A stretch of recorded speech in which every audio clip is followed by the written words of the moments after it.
So in today's video, we're gonna be going over the Coldplay's debut album came out 26 years ago today called Parachutes. So yeah, basically I did this for X and Y and I did this for Review the Video. So now I'm doing it for Parachutes. So yeah, should be interesting. I'm gonna listen along as I'm recording, but not recording. I'm gonna be cutting the parts out where I'm listening to the song. So like, I don't know. I'm gonna be listening to it. I'm gonna be listening to it and give my thoughts on it. So yeah, but I'm not gonna play this. I don't even know how to explain it, but. That's that there, so you know the drill, let's get into it. So yeah, let's start off with the first track. Like stones, all that we fought for. Homes, places we've grown, all of us are done for. Okay, the opening track of the I look ugly today, my gosh. The opening track of the album is called Don't Panic, one of these singles that was released in 2001.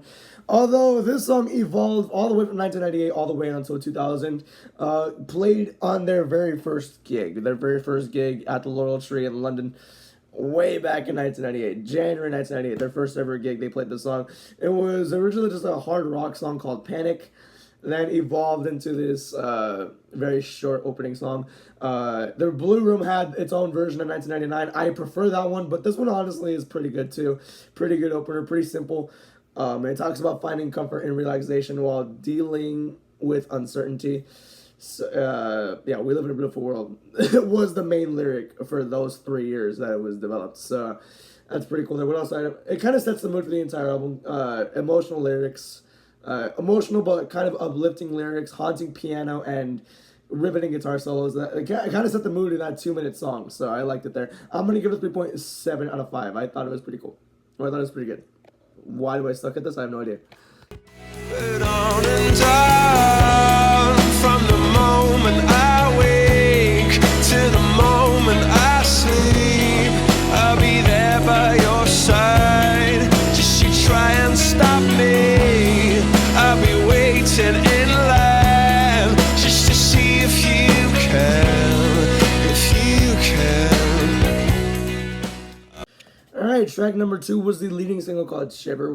This was released a few months before the album. It was released in March and the album was released today, 26 years ago. Yeah, called Shiver. It was also written in 1998, performed in their earlier gigs as well. It borrows a few lyrics from the unreleased song called Waiting in Line, which, yeah, and it was also recorded in one take, I believe, so yeah. And also it talks about being in love with somebody who has little interest in you, so yeah, that's unfortunate, but dude, this song rocks. Sorry with the instrumentation, I love it so much, especially the last 45 seconds. It's amazing, I love it, so yeah. So far, my favorite song off the album. I'm gonna give it a 4.5 out of 5. Let's move on to track number 3.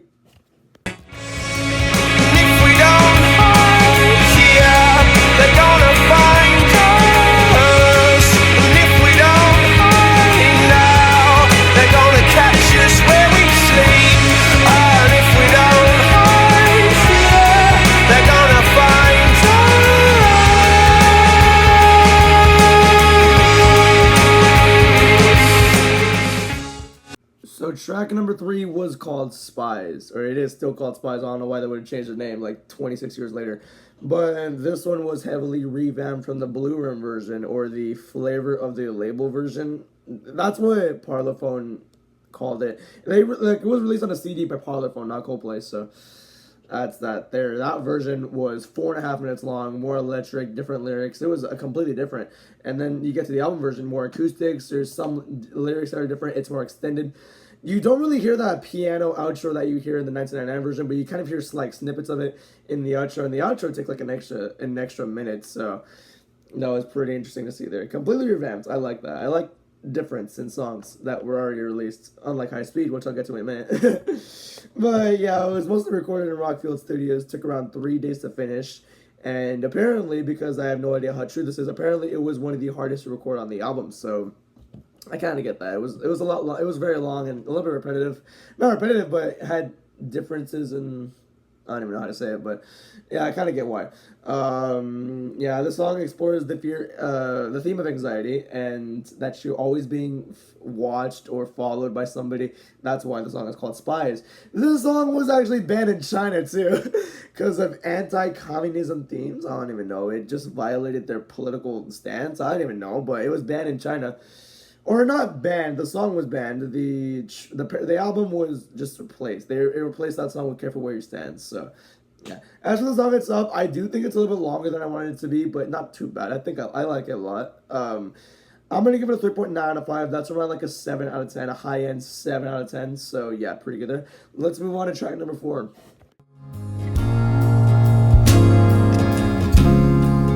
My heart is yours. It's you that I hold on to. That's what I do. So everybody knows what track 4. I thought somebody opened my door. I got scared. Alright, the 4th track of the album. Everybody and their mother knows this song, Sparks. Sparks blew up in 2020 on TikTok, and now probably I think it's one of the most listened to Coldplay songs ever. I'm not even sure, but I just know everyone knows it. So yeah, this song was actually recorded at the same time as We Never Change. It was, quote, basically a live take, which I don't know what that means. Was it played live and did they record it straight down or what? I don't know. There's a bunch of gigs from 1998, 1999 that just were never recorded at all, or there's no source to watch them. So I guess they're performed there. I'm not really too sure about it. But yeah, it's possible. It's definitely possible, really. I wish at some point we can get those gigs. I hope at one point we can see them. Maybe after Coldplay retire. I'm kidding. I don't know. But yeah, it talks about longing for someone after a relationship is over. It's talking about second chances, even though that person knows that revisiting this relationship is not very possible at all. It still talks about this longing and I just want you back and all that. That's what Sparks is about. Yeah, with us I saw Sparks and I messed it up. So that's out there. But this song has stuck with me my entire life. I love it. I love it so much. I don't like people call it overrated because because it went viral. I think it's just been awesome its entire longevity. I liked this song before it went viral, so yeah, I'm gonna give it a 5 out of 5. It's one of my favorite songs ever. It's my favorite song off the album for sure. I don't know. It just has that feeling. It stuck with me my entire life, and then to this day I haven't really gotten tired of it. So yeah, Sparks is gonna get a perfect 5 out of 5. So yeah, sounds overrated, but to me it's not. It's in my heart. So yeah, moving on to the main single from this album. Let's move on.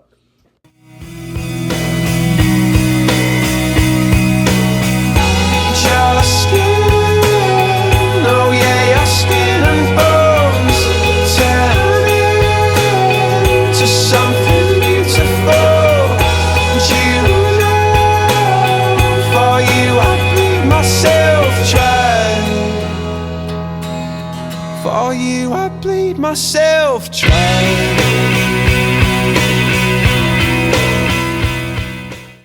So the 5th track of the album, everybody knows it. It's called Yellow. So yeah, this one blew up in 2000 when it released. But yeah, like it's funny. All the popular songs that Coldplay put out, I usually think they're the worst of the albums. This is the only album where I'll make an exception because Shiver, Yellow, and Sparks, the 3 most popular off this album. I think they're the top 3 on this album. And yeah, that's a spoiler there. Sorry about that, but I love Yellow a lot. Not as much as other people. I mean, more than other people. There you go, I got it. But yeah, it was actually written at the same time, or not at the same time. It was written while they were taking a break of recording Shiver, because they were recording Shiver, and they took a break. Will and Johnny were playing FIFA, I'm pretty sure. They were playing a game, and Chris came up and wrote it, and they just did not give a crap about it. But then ended up turning into like an actual song, and yeah, it talks about unconditional love, and the color yellow symbolizing warmth, brightness, optimism, hope, whatever you want to call it. I think it's pretty good. I think it's pretty iconic as well. Pretty nostalgic. I'm going to give it a 4.7 out of 5. I love this song a lot. Shiver, Yellow, and Sparks, the 3 most popular. Who would have known that it would actually be the top 3 for me? Yeah, like every other popular song by Coldplay, they're usually not the best on the album. Like Fix You and whatever. Viva La Vida, the worst on the album. Paradise, I don't like Paradise that much. Sky Full of Stars, I love that one. Okay, we'll give that one. Everything from My Head Full of Dreams. So yeah, it's kind of interesting there. But I'm yapping a little bit too much. Let's move on to the next song. Singing out, I never meant to cause you trouble. I never meant to do you wrong. So track number 6, it has a lot of lore behind this one, called Trouble. This is already my second take. I'm glad I didn't mess it up the first time, the first chance I got. Dang it. I might have to do another retake. I'm terrible at this. But it was originally written by Chris as an apology to Will because for kicking him out of the band. And yeah, if you haven't seen the documentary, he kicked him out because his drumming wasn't up to scratch. And that was during the Blue Room sessions, like in 1999. So that's where this song comes from. He wrote that for Will.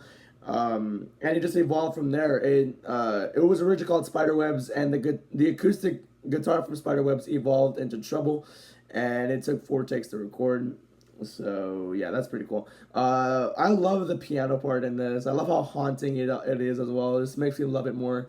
Really, really good song. And yeah, it actually has 2 music videos, which I did not know until like a year ago. Like I was on stream, I was doing some trivia questions for like I was like playing a trivia game for Coldplay, and it was like what music video was not allowed in the U.S. and I'm like what the heck, and I discovered it was Trouble, and there's a lot of lore behind this one in the UK version. Because there's a UK and the US version. In the UK version, you could briefly see it, voice crack. During the filming, like 2 prostitutes were briefly seen jumping a homeless man across the street. So I'm like, what? When I found that out, that was insane. I was just like, what the heck? And it took me a while to get to see it as well. So yeah, well, in the US version, it uses the same 2D figures as the Don't Panic music video. So that's some lore drop right there. Shout out my friend Lava or Liam, if you want me to call it. Whatever. I'm gonna give this song a 4.3 out of 5. I think it's really, really good. In my opinion, one of my favorites off the album. So yeah, let's move on to track 7. Haze, a stormy haze. I'll be round, I'll be loving you always. Always. So the 7th track off the album is the title track of the album called Parachutes, and it's 47 seconds long, and it was originally longer. It was originally an extended piano version, but Chris switched the guitar after getting it wrong multiple times, which is funny. We're not perfect, guys. Damn. Twitter needs to know that. Damn. But that's about that there. It talks about how this person will love someone through no matter what. Of course, that's what it's talking about. It's 47 fucking seconds long. What else would it talk about? But yeah, I love that this is on the album, honestly. Like, it has the full band, the song before, and over here it's just like a brief little... It's a cute little song. It's just a brief little, like, calm down, and then you get back up to high speed. I like this song. It's like a cooler...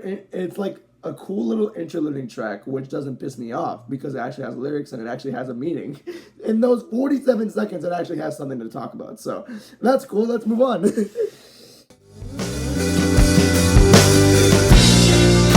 Confidence in you is confidence in me. It's confidence in a high speed. Alright, track number 8 goes to High Speed, or High Speed is placed on track. Oh, whatever. It was re-released from the Blue Room EP, and the Blue Room EP is the exact same. It's nothing different. There was a Parachutes version recorded for it, but not released. Like, it's not too different either. It's like the same instrumental, only like more edited, and there's a piano on the outro as well. That's kind of it. But I don't know how the vocal would have sounded in the Parachutes version, but... yeah, that's about it. It talks about life and other things moving too fast for someone, and it hits hard when you're high, honestly.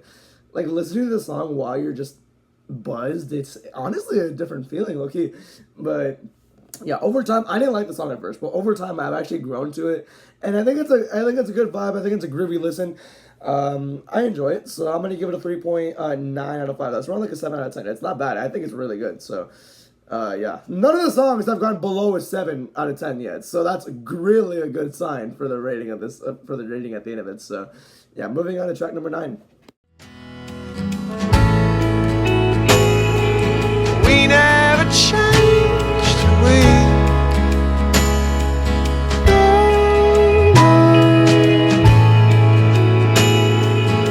never left,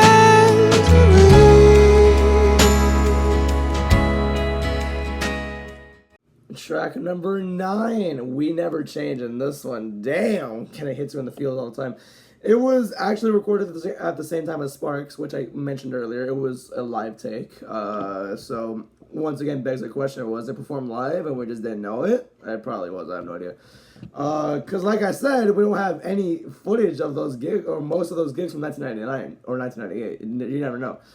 But yeah, it talks about the desire for a simple life. Like, for example, I want to live in a wooden house where making friends will be easy. Like, I just want to live in a simple life, but you're still stuck in those negative behaviors, which is why the song is called We Never Change. And it's just so haunting about it. The haunting instrumentation, it really hits you. Like, I'm like, damn. It almost made me tear up. I'm not right now, obviously, but like when I first listened to it, like, damn, it almost got me because, like, wow, this is just very deep. It's very haunting, very emotional. I love it a lot. I'm gonna give it a 4.5 out of 5. It's really, really good in my opinion. So yeah, on to the final track of the album. Hoping everything's not lost.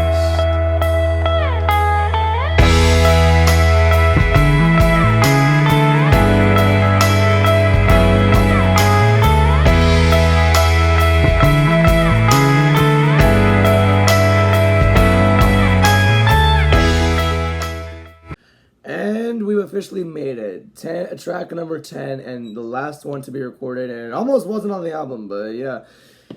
Everything's not lost, and the entire song is an anthem about hope and optimism while facing some sort of conflict in life. There's still the hope of everything not being lost. Your hope is not lost. Everything's not gone. The world's not over. So let's keep it going. And then there's the uplifting instrumental towards the end of it, and the big sing along, the first sing along that Coldplay's ever had. So that's pretty cool. They're all meshed together with this 5-minute song, and I love it. It's the perfect closer, honestly. Like this album really. Like in a way, if you change it, it's not. It just gets ruined. Really, it has a perfect opener and the perfect closer, and it just everything in the middle is just really really good overall. So yeah, I love Everything's Not Lost, especially the live version. Live version's always awesome because first of all, you always have the sing along, and you have the extra 2 minutes of them just jamming out with the crowd singing behind them.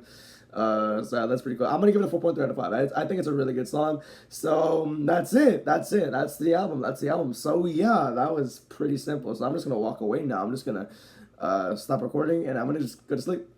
Goodbye. When I think of the things that I shouldn't have done, but life is for living, we all know. I don't wanna live it alone. Yeah, I was completely lying. I tried to do some joke. It was cringe, and this is already my third take on the video. So this is already my third take on this particular song. So you good? It's been an hour and a half since I started recording. I'm tired already. Yeah, the final and hidden track, "Life Is for Living," is basically their goodbye song. Which honestly, I don't. I love that they had a goodbye song. Kind of. It's like, hey, everything's done. Here's a little encore to send you guys off. I think it's well placed. This album, like I said, is perfectly placed. Like nothing else is out of order. Like it really feels like the perfect debut album. And yeah, this final song, it's played on a pump organ, and it encourages listeners to look at the future with more positive energy. And yeah, it's vastly different from the live version. They haven't played this live until 2003, I believe, and yeah, the live version is like more explosive. It has more of a climax, more of an ending, with completed lyrics and stadium energy. But I still love the studio version because it's like a simple and quick goodbye from the band. Like Everything's Not Lost is a great closer. This is a great encore like closer as well. I don't know how to explain it. I'm hoping I explained it right, but I think it's really good for what it is. But I'm gonna give it a 3.4 out of 5 because it's not. I still really like the live version a lot better, but I still think this is a really good fitting end to the album. So yeah, that's pretty cool there. So let's rank all the songs. This is my personal rankings from 1 through 11. So here they are on the screen right now. Did you look at them? Because I'm about to take them off. I think they're already gone. I don't know. I'm gonna give this album a 5 out of 5. Like I've kept saying in the past 3 clips already. This is already. I think this is the perfect debut album. Nothing's out of order. Nothing's out of place. I think everything just fits perfectly well. If you change something, it's just gonna feel awkward. Honestly, it's not gonna feel like the. I don't even know how to say it, but yeah, giving it a 5 out of 5. I think it's the perfect debut album. Happy 26th birthday, Parachutes. I'm only 8 years younger. So yeah, thank you for watching, and have a good night. Goodbye.